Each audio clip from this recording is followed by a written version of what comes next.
She sat across from him, absent-mindedly poking at her cold dinner with a fork, as if she already knew she was about to bring their world crashing down. One question, and everything unraveled. Carefully rehearsed lines, theories about freedom and personal growth, all wrapped in the guise of concern. She wanted something new faces, new feelings, and suggested opening the marriage, not because something was missing, but because she was bored. But there are lines you cross that you can never return from. He agreed, not out of curiosity, but because he knew this was the end. While she was off discovering new versions of herself, he was building the exit. Quietly, calculated, cold. He had given her everything, and in return, she offered him a front-row seat to the dismantling of his own life. Now it was her turn, to watch as he erases her from his. Hello, my friend. I'm so glad you stopped by my channel. If you're here for the first time, don't forget to subscribe and share this video with your friends or family. It really helps my channel a lot. Please tell me in which city or country you watch this video. I value every one of your comments. So, let's get started. I can still picture the night everything came crashing down, etched in my memory like a scene on repeat. Emily was seated across from me at the dining table, absently pushing her salmon around the plate, barely nibbling at it. Her eyes were distant, as though she were lost in thought, trying to unravel a puzzle with no pieces. Is everything okay? I finally asked, cutting through the thick silence. She blinked, almost as if I'd yanked her from another world, then gently set her fork aside. Yes. No. I don't know. She sighed, her voice trailing off before steadying. Justin, there's something I need to say. It's serious. I recognized that tone, one she usually used when proposing a spontaneous home renovation or adopting a dog. But this time, something was different, heavier. I leaned forward cautiously. Okay, I'm listening. She hesitated. Her fingers fidgeted with her wedding ring, slowly twisting it back and forth. I've been doing a lot of thinking. About us. About how long we've been together. And I think maybe it's time to try something new. My forehead creased. New how? She paused before answering, and when she did, her words landed like a punch. I think we should try an open marriage. I stared at her, convinced I'd misheard. An open marriage? I echoed, the disbelief sharp in my voice. She nodded, her eyes locked on mine, though I could see the uncertainty swirling beneath the surface. Yes, Justin, I love you. I truly do. But I feel like we've settled into this routine. Maybe this could help us rediscover who we are together. A bitter laugh slipped from my lips before I could stop it. It was raw and cutting. So, let me get this straight. You want to sleep with other people but keep me as your husband? How generous of you. It's not just about intimacy, she snapped back, changing her tone as if defending herself. It's about personal growth, trust. We explore ourselves beyond the limits we have set. You really think I signed up for this? I said, shaking my head. I married you, not some self-actualization experiment disguised as a relationship. The rest of the night was a blur of arguments. She came ready, with phrases she'd clearly rehearsed. She said it wasn't because something was missing in me, talked about how monogamy was a social construct, cited examples of other couples who had tried it and come out stronger. I pushed back at every turn, telling her it felt like betrayal dressed up as enlightenment, that all it would do was unravel everything we'd built. But she held her ground. She leaned in, voice rising with urgency. I've been reading about this, she said, eyes steady. Couples who try it rediscover themselves. Their connection deepens. Justin, we've been married 10 years. I need more. I need to feel alive again. I need something new. Something new? I repeated, my voice cracking. Isn't that what this was supposed to be? Marriage, committing, building a life. She let out a frustrated groan, her words tinged with desperation. This isn't about you. You're amazing. I mean that. but I feel hollow inside. I don't want to lose you. I still love you. I just think we might both grow from this." My stomach churned. The woman I had vowed to spend my life with was now asking for permission to sleep with other men. I never imagined those words would come from her. I hadn't braced for this. "I don't know, Emily," I muttered, shaking my head slowly. "This doesn't sit right with me. How would something like that even work?" She reached across the table, her hand brushing mine, gentle, almost pleading. "We'd make rules, clear guidelines, no emotions, full honesty. We'd talk about everything. Justin, I need this, but I don't want to do it without you." Eventually, I agreed, not because I shared her vision, but because I needed to see where this would go. Maybe I was driven by a quiet sense of doom. Maybe I wanted to witness the wreckage firsthand.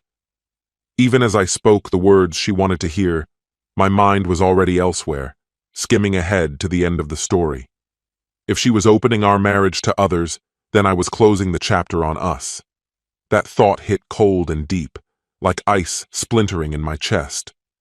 I didn't say anything then, but I'd already made my decision. The very next morning, I began laying the foundation. While she went about her usual morning routine, I was online researching asset protection. I contacted 2 financial advisors. I booked a consultation with a divorce attorney.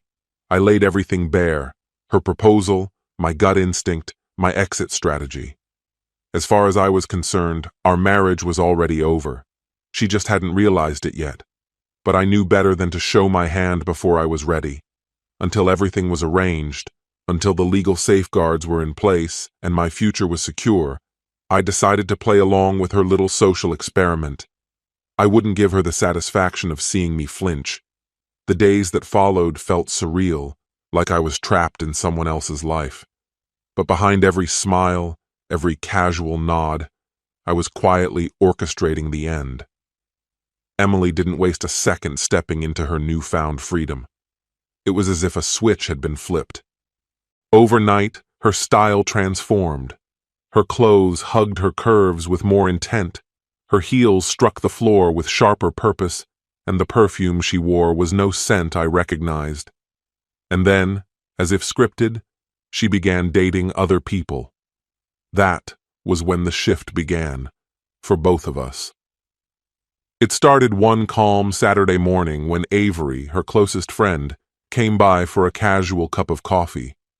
Avery had been a fixture in our lives for years, quick with a joke, magnetic in a way that balanced Emily's reserved, poised demeanor. She had that rare quality that drew people in without trying. As we sat chatting in the living room, Emily excused herself to take a phone call, leaving Avery and me alone. That's when I noticed something I hadn't before. Her expression wasn't laced with the sympathy I'd gotten used to from others. No, it was more nuanced, something softer, maybe even affectionate. And if I was honest, there was a glimmer of flirtation in her eyes. I'd seen traces of it before, a joke that lingered too long, a glance that seemed to hold weight, a smile that felt like an invitation. I used to shrug it off. She was Emily's friend, I was a husband. Back then, there were lines I refused to blur. Even the thought of entertaining those feelings felt like a betrayal. But those rules had been rewritten the moment Emily brought up the idea of an open relationship. The walls that once defined our marriage had collapsed. And for the first time, I didn't look away. I held Avery's gaze. "She's really going all in on this open marriage thing, isn't she?" Avery murmured, her tone deliberate and low. I glanced over, curious. "Why do you say that?" She lifted one shoulder in a casual shrug. "Just the way she acts around you, like you're barely there. It doesn't sit right with me." Her words hit harder than I expected. Over the days that followed, Avery and I started talking more. At first it was innocent. Brief texts, playful back and forth, but it didn't stay surface level for long. She became the person I turned to, the one who reminded me I was still seen. One evening we decided to meet at a bar, just us. We didn't need pretense anymore. The conversation flowed easily, familiar and light, but with a thread of tension running just beneath. That night, something changed. The undercurrent we'd both ignored before rose to the surface. She gave me a look I'd seen many times, teasing, confident, but now it carried more weight. "Justin," she said softly, leaning in, "want to come back with me?" I didn't hesitate. "Yeah," I answered, the word coming out before I even had time to think. The drive to her place was quiet, heavy with anticipation. We didn't need to speak. We both knew exactly what this was. By the time we stepped through her front door, the air between us was electric. She reached for me and kissed me, slow, assured. When she pulled back, her breathing was uneven, her eyes bright with emotion. "I've wanted this for so long," she whispered. "I always liked you, Justin. But you were married. I never thought this would actually happen. Still, I'm glad it did." There was no turning back after that. We moved toward her bedroom with a sense of clarity I hadn't felt in years. Everything else faded.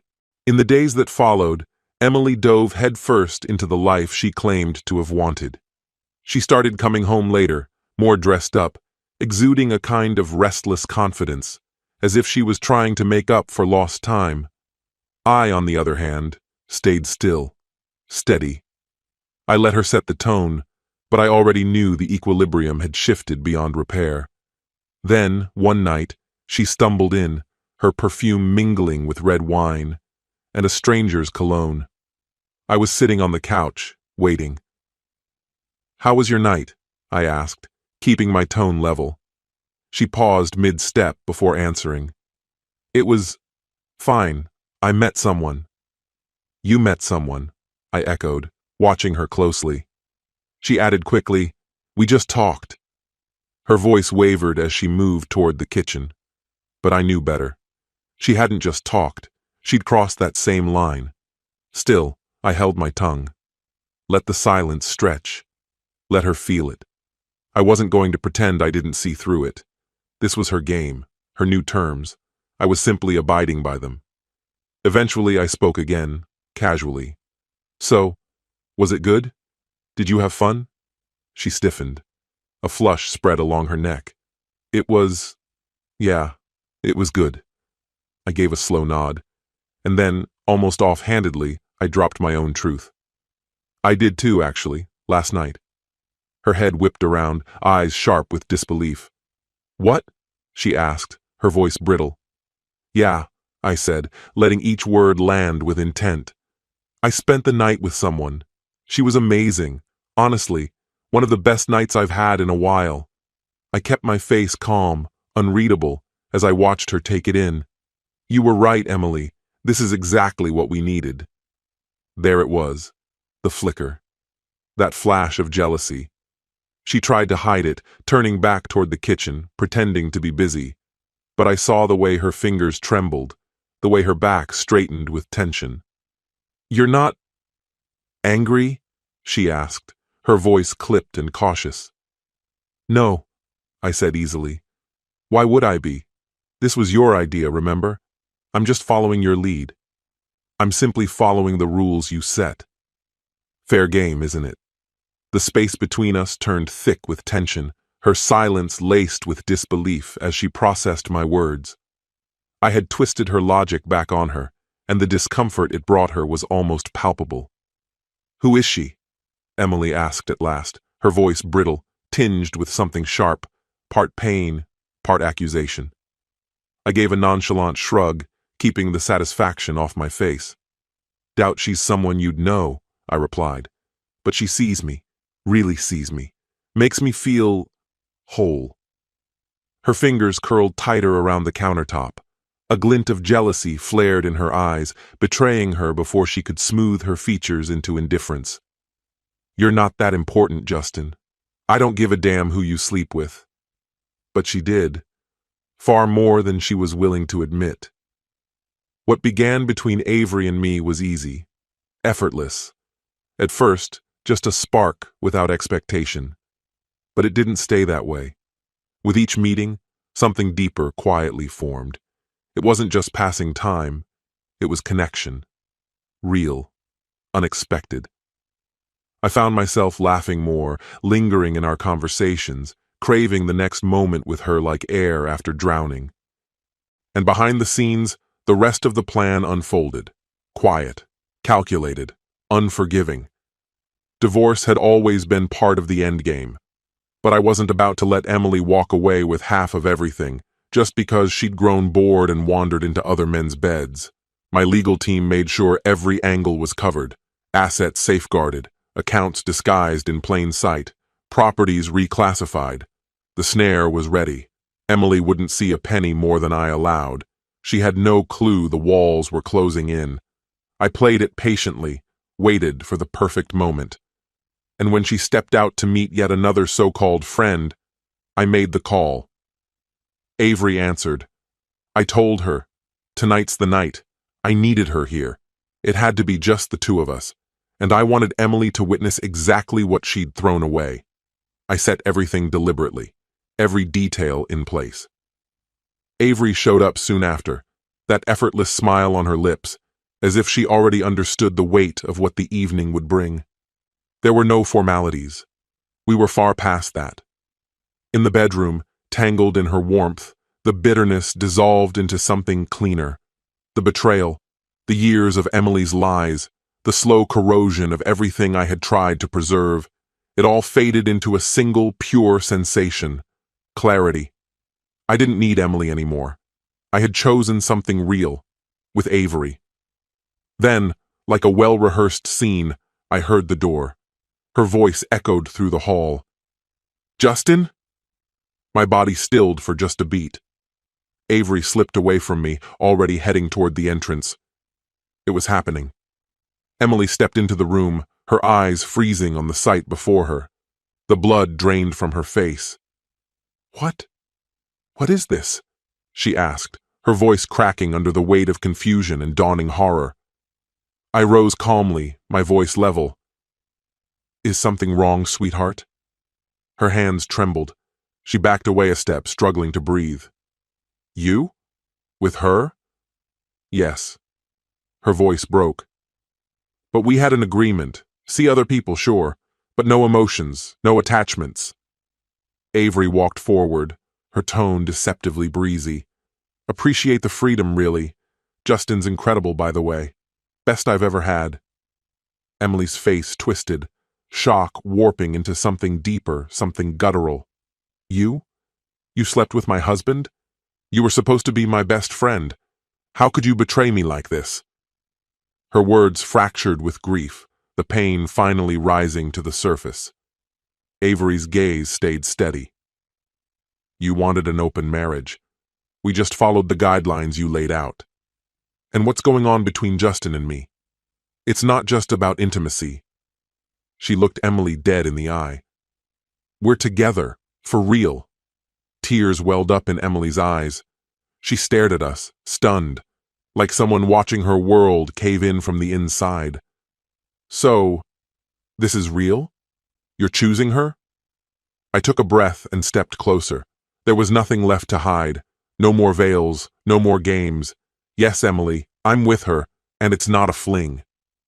Her sobs turned raw, her body trembling, but I wasn't finished. I've already filed the paperwork. This marriage is over. Her face crumpled, shattered by the truth. You filed for divorce? She whispered, barely above a breath. Justin, please, don't do this. We can fix it. Let's just talk. Just talk. I shook my head. Firm. Final. No, Emily. There's nothing left to fix. You've done more than enough. I gave you the space you wanted. But that ends now. I'm done. Done with this, and done with you. Her body gave out beneath the weight of it all, collapsing to the floor as her hands covered her face and sobs tore through her. I never meant to hurt you, she murmured through the tears. There was a time when I believed in second chances, when I thought we could rebuild, find some version of happiness again. All she ever really wanted was to feel something real. I looked down at her, my face unreadable. Is that what this was about? just chasing some sense of being alive. You never once stopped to think about what this would do to me, Emily, what it would do to us. But now, I'm finally thinking about what I need, and this is it. The silence that followed said more than any argument ever could. Emily wept quietly on the floor. Behind me, Avery stood in stillness, her presence firm, her resolve unshaken. There was no comfort left for Emily. Not from me, not from anyone in that room. She had lost everything. When the divorce was finalized, she walked away empty-handed. No payout, no property, nothing from the life we had built together. She stepped out of that house one final time, and I never saw her again.